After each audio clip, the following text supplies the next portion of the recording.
Hello everyone. सबसे पहले आप सभी का स्वागत है आपके अपने यूट्यूब चैनल पर। फ्रेंड्स, मल्टीटास्क वर्कर की जो रिक्रूटमेंट हो रही है गवर्नमेंट स्कूल्स में एचपी में, उसके लिए जो अलग अगर आपके मन में डाउट्स हैं कोई कि कौन सा प्रमाण पत्र वैलिड होगा, कौन सा नहीं होगा, कौन से सर्टिफिकेट के मार्क्स मिलेंगे, कौन से नहीं मिलेंगे, तो कई सारी जो कन्फ्यूजन थी उसके लिए जो क्लैरिफिकेशन है वो डिपार्टमेंट ने निकाला है। तो क्लैरिफिकेशन जो है आज निकाला है इन्होंने, लेटेस्ट है ये 24 मई 2022 को। चलिए देखते हैं इसमें क्या न्यू रिकमेंडेशंस इन्होंने की हैं। सबसे पहले जो डिफ़ाइन कैसे किया जाए कि व्यक्ति जो है एक्सट्रीम लिविंग इंडिजेंट कंडीशन में है, अति दयनीय स्थिति में है, तो ये काफ़ी दुविधा वाला जो है विषय था। तो इसमें जो है रिकमेंडेशंस की हैं कमेटी ने। पहला ये है कि ऐसा व्यक्ति वही अति दयनीय स्थिति में आएगा जिसके पास पक्का मकान ना हो, कच्चा मकान हो, वही आएगा इस कंडीशन में। दूसरा है कि उस परिवार के पास किसी भी प्रकार का जो है वाहन नहीं होना चाहिए। वाहन चाहे छोटा हो चाहे बड़ा हो, चाहे बाइक हो चाहे कार हो, किसी भी प्रकार का वाहन जो है नहीं होना चाहिए। अगला है कि जो फैमिली की इनकम है वो 35,000 से ज़्यादा नहीं होने चाहिए, ऑल सोर्सेज से, चाहे वो प्रॉपर्टी है, चाहे हाउस बिजनेस है, सैलरी पेंशन या मजदूरी है, या सेल्फ एम्प्लॉयमेंट या ऑनरेडियम जो भी है, अदर सोर्सेज, सबको मिलाकर के 35,000 से ज़्यादा इनकम नहीं होनी चाहिए per annum. Next, land holding should not be more than 1 एकड़। 1 एकड़ से ज़्यादा जो है वो ज़मीन नहीं होनी चाहिए। अगला है कि अगर मान लो आपके पास बीपीएल सर्टिफिकेट भी है, एससी एसटी ओबीसी भी है, और एक्सट्रीम जो इंडिजेंट कंडीशन है वो भी आपके पास है, दोनों सर्टिफिकेट आपने लगाए हैं, तो कौन से मार्क्स मिलेंगे? तो कमेटी ने ये डिसीजन दिया है कि जो मार्क्स मिलेंगे वो 5 मार्क्स एक्सट्रीम इंडिजेंट कंडीशन के भी मिलेंगे, और 3 जो मार्क्स हैं वो एससी एसटी ओबीसी या बीपीएल आप जिससे भी बिलोंग करते हैं वो मार्क्स भी मिलेंगे। यानी दोनों जो प्रमाण पत्र हैं उनके मार्क्स मिलेंगे। तो ये 5 और 3 8 मार्क्स पूरे के पूरे वो मिल जाएंगे अगर दोनों प्रमाण पत्र आपने लगाए हैं तो। अगला है कि candidates who are from families without any member in government service, कि गवर्नमेंट सर्विस में कोई भी परिवार का सदस्य नहीं है। However is in a situation where 2 or more candidates secure equal aggregate, अगर दोनों के मार्क्स बराबर आ रहे हैं तो क्या उसमें क्या किया जाएगा? In the case of A tie, अगर बराबर रहते हैं दोनों तो उसमें जो फैमिली है who is from a family without any member in government service, however in a situation where both all the candidates having equal marks, कि दोनों मार्क्स जो हैं उनके बराबर आ रहे हैं, दोनों के परिवार के सदस्य कोई भी सरकारी नौकरी में नहीं है, तो इस सिचुएशन में जो है किसको प्रेफरेंस दिया जाएगा? जिसकी लोअर इनकम होगी, जिसकी कम इनकम होगी, उसको जो है प्रेफरेंस दिया जाएगा। ये भी क्लियर है। नेक्स्ट है कि candidates whose families have donated land, अगर ज़मीन आपने दान दी है जिसके 8 अंक जो है वो मिल रहे हैं, इसको किस प्रकार से डिफाइन किया जाए? तो इसमें ये कहा है कि term of family will be land donor और his her spouse and their children, ये बेनिफिट मिलेगा जिसने ज़मीन दान की है उसकी पत्नी को या उसके बच्चों को। ये भी इसमें क्लियर है, स्पष्ट है। और ये जो सर्टिफिकेट है ये कंसर्न तहसीलदार के द्वारा जारी किया होना चाहिए।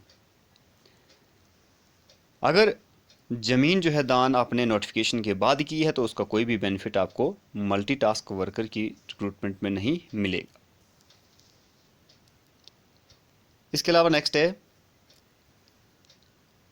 जो नॉन अवेलेबिलिटी ऑफ जो ऑन बिल्डिंग है, स्कूल की बिल्डिंग नहीं है, तो इस परिप्रेक्ष्य में जो है वो जो दूरी का प्रमाण पत्र है वो किस प्रकार से जारी किया जाए या कैसे उसके अंक मिलेंगे? तो इसमें स्पष्ट लिखा है कि जो संबंधित वार्ड है पंचायत का, जिस वार्ड में स्कूल पड़ता है उस वार्ड के जो है सेम अंक मिलेंगे, चाहे घर की दूरी स्कूल से जितनी भी हो, जितने भी किलोमीटर हो, लेकिन अगर सेम वार्ड में है तो अंक जो है सभी को इक्वल बराबर मिलेंगे। नेक्स्ट है कि फिजिकली जो आपकी डिसेबिलिटी है अपंगता है वो कितनी जो है होनी चाहिए, मिनिमम जो है 40% होनी चाहिए। 40% से कम अगर फिजिकली डिसेबल का आपके पास प्रमाण पत्र है, उसके अंक आपको नहीं मिलेंगे।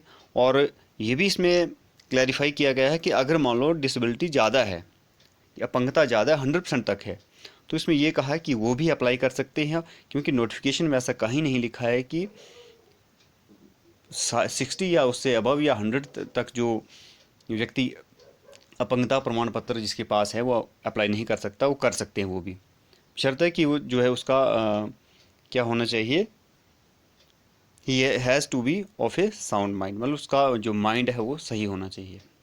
ऐसा ना हो कि कोई व्यक्ति दिव्यांग है 100% और साथ में जो है उसको मेंटली प्रॉब्लम है तो वो अप्लाई नहीं कर सकता, लेकिन 100% डिसेबिलिटी अगर है वो अप्लाई कर सकता है। नेक्स्ट है what will be the definition of orphan, कि अनाथ जो है उसकी डेफिनेशन क्या दी है। तो इसमें स्पष्ट लिखा है कि चाहे बायोलॉजिकल या अडॉप्टेड पेरेंट्स हैं, अगर वो उनकी डेथ हो गई है और 18 ईयर्स की एज है अगर कैंडिडेट की, तो वो उसके लिए जो है वैलिड है। नेक्स्ट है who will be the issuing authority of certificate in case of candidates belonging to unemployed, कि अगर बेरोजगारी प्रमाण पत्र ये संबंधित कंसर्न एसडीओ सिविल यानी एसडीएम या तहसीलदार या नायब तहसीलदार से जो है जारी होना चाहिए। नेक्स्ट है who will be the issuing authority of certificate in case of women deserted bye husband, कि पति द्वारा परित्यक्त जो नारी है उसके लिए प्रमाण पत्र कंसर्न जो बीडीओ हैं उनके द्वारा जारी होना चाहिए।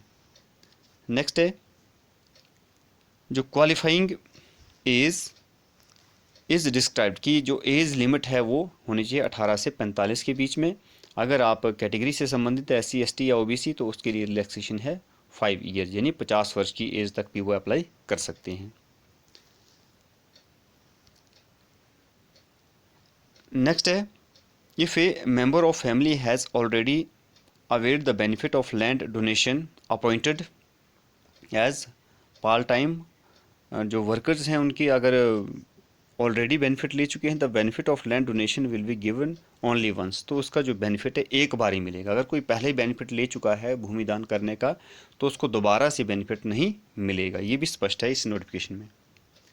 अगला है if a candidate has done matriculation, यदि 8वीं की कक्षा की है विदाउट डूइंग 8th और 8th का प्रमाण पत्र नहीं है, किसी ने डायरेक्ट 10th की जो है वो क्लास पास की है, तो उसके लिए क्या किया जाना चाहिए, क्योंकि उन्होंने तो 8th रखा है, तो उसके लिए स्पष्ट इस नोटिफिकेशन में कहा गया कि येस वो अप्लाई कर सकते हैं और candidates will be awarded 8 marks. अगर 8वीं का सर्टिफिकेट आपके पास नहीं है, 10th का आप लगाते हैं तब भी आपको पूरे 8 के 8 अंक मिलेंगे, क्योंकि जो मैट्रिकुलेशन है वो हायर क्वालिफिकेशन है 8th से।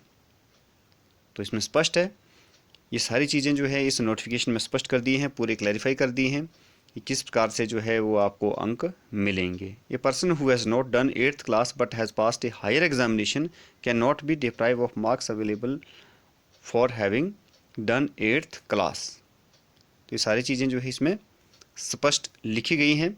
ये थी लेटेस्ट जो नोटिफिकेशन है, क्लैरिफिकेशन की है इन्होंने मल्टीटास्क वर्कर की जो रिक्रूटमेंट है वो होनी है, उसके लिए कई सारे कन्फ्यूजन थे सिलेक्शन कमेटी को भी। ये थी latest update. Thank you for watching my YouTube channel. Thank you very much.